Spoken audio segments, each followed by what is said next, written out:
Ayan, magandang araw po sa inyong lahat. Ayan nga po, ako ay sobrang saya ngayon, syempre. Kasi magha-harvest na uli ako ngayon ng baboy. Maglalabas kami mamaya. At tamang-tama po, ang ganda ng presyo, ang ganda ng live weight. Yan, bibisitahin ko muna itong aking mga last silip. Ang mga huling sandali nakasama ko itong aking mga alaga. Yan, check ko muna ang aking timbangan. Yan. On ko muna. Wala pa yung yung sabitan. O, naka zero. And then, yan, off muna uli.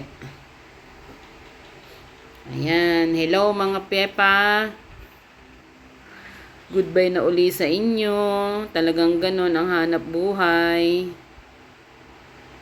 Kahit ako'y nalulungkot at kayo aalis na uli, ganon talaga.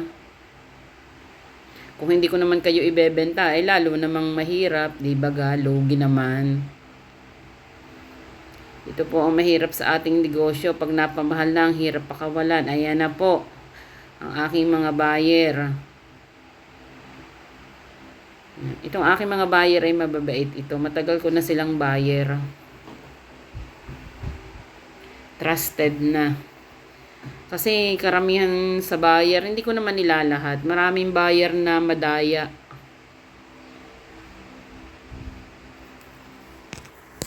Ito po ang aming buyer na payag po na akin ang timbangan. Kasi ayaw ko magbebenta na kanila ang timbangan.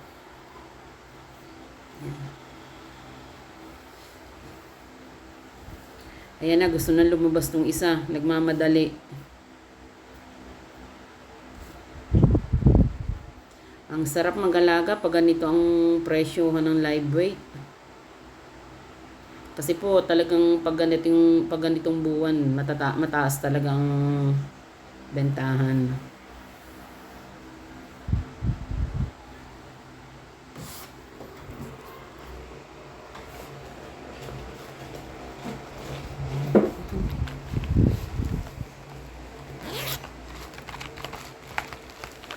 Ito po ang aking taga-alaga. Yan nakatalikod na yan. Si Kuya Bildo. Masipag yan.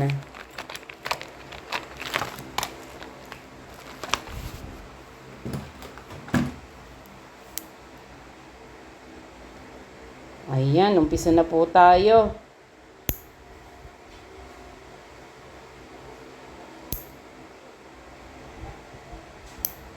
Ayan, titimbangin na po ito.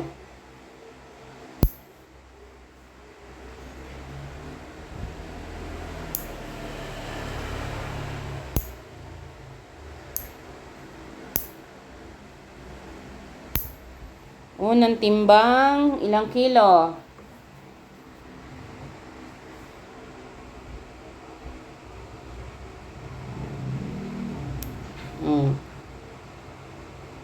Ilan nga ba? 104 na kilo. Wow! Ganda ng timbang. 104 kilos. Inalagaan ko po iyang mga baboy ko ng 3 months and 20 days.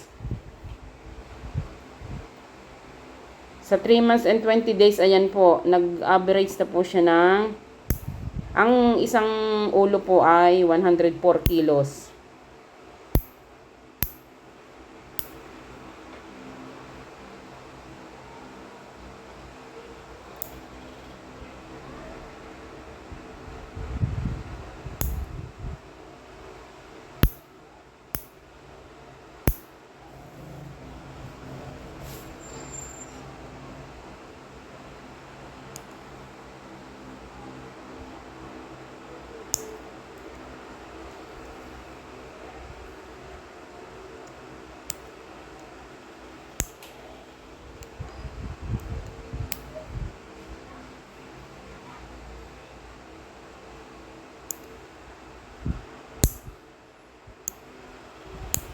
Yan, pangalawa.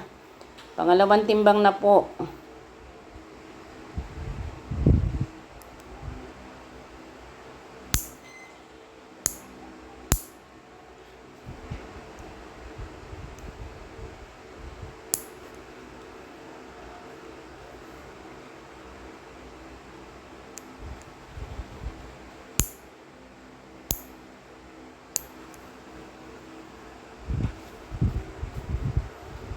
Ayun.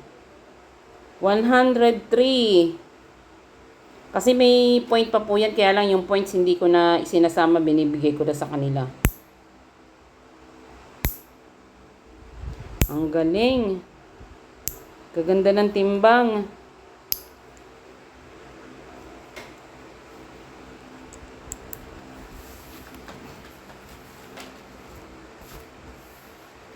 Nakakadalawa pa lang, pagod na sila kasi ang bibigat po ng tinitimbang. Ayan, pangatlo.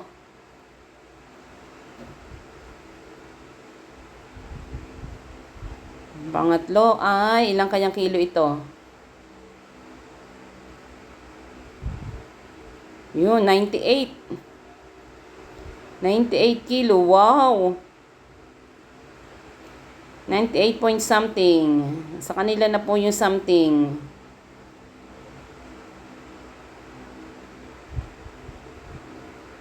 Pang-apat.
Ang pang-apat ay ang sarap lang mag-alaga pag ganito ko kagaganda ang timbang ng baboy tapos tama pa sa presyo. Jackpot ka talaga. Ay 95.